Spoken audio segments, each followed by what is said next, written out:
صحیح بخاری حدیث نمبر 166۔ اے ابو عبد الرحمن، میں نے تمہیں 4 ایسے کام کرتے ہوئے دیکھا ہے جنہیں تمہارے ساتھیوں کو کرتے ہوئے نہیں دیکھا۔ وہ کہنے لگے، اے ابن جریج، وہ کیا ہے؟ ابن جریج نے کہا کہ میں نے طواف کے وقت آپ کو دیکھا کہ 2 یمانی رکنوں کے سوا کسی اور رکن کو آپ نہیں چھوتے ہو۔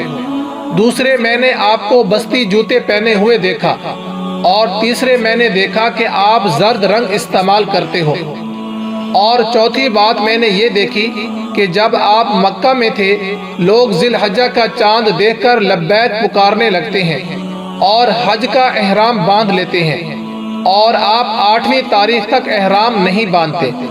عبداللہ بن عمر رضی اللہ تعالی عنہ نے جواب دیا کہ دوسرے ارکان کو تو میں یوں نہیں چھوتا کہ میں نے رسول اللہ صلی اللہ علیہ وسلم کو یمانی رکنوں کے علاوہ کسی اور رکن کو چھوتے ہوئے نہیں دیکھا، اور رہے جوتے تو میں نے رسول اللہ صلی اللہ علیہ وسلم کو ایسے جوتے پہنے ہوئے دیکھا کہ جن کے چمڑے پر بال نہیں تھے، اور آپ انہی کو پہنے پہنے وضو فرمایا کرتے تھے، تو میں بھی انہی کو پہننا پسند کرتا ہوں۔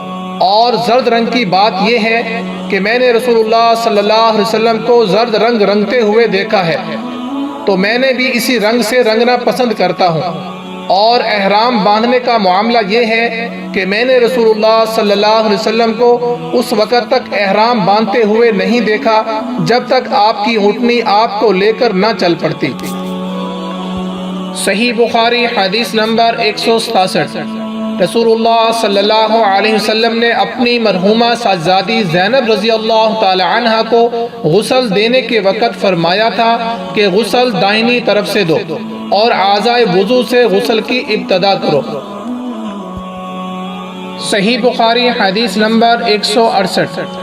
رسول اللہ صلی اللہ علیہ وسلم جوتا پہننے، کنگھی کرنے، وضو کرنے اور اپنے ہر کام میں دائنی طرف سے کام کی ابتدا کرنے کو پسند فرمایا کرتے تھے۔ صحیح بخاری حدیث نمبر 169۔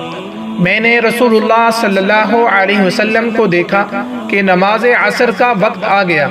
لوگوں نے پانی تلاش کیا، جب انہیں پانی نہ ملا تو رسول اللہ صلی اللہ علیہ وسلم کے پاس ایک برتن میں وضو کے لیے پانی لایا گیا۔ رسول اللہ صلی اللہ علیہ وسلم نے اس میں اپنا ہاتھ ڈال دیا اور لوگوں کو حکم دیا کہ اسی برتن سے وضو کریں۔ انس رضی اللہ تعالی عنہ کہتے ہیں کہ میں نے دیکھا کہ آپ کی انگلیوں کے نیچے سے پانی چشمے کی طرح ابل رہا تھا، یہاں تک کہ قافلے کے آخری آدمی نے بھی وضو کر لیا۔ صحیح بخاری حدیث نمبر 170۔ ہمارے پاس رسول اللہ صلی اللہ علیہ وسلم کے کچھ بال مبارک ہیں جو ہمیں انس رضی اللہ تعالی عنہ سے یا انس رضی اللہ تعالی عنہ کے گھر والوں کی طرف سے ملے ہیں۔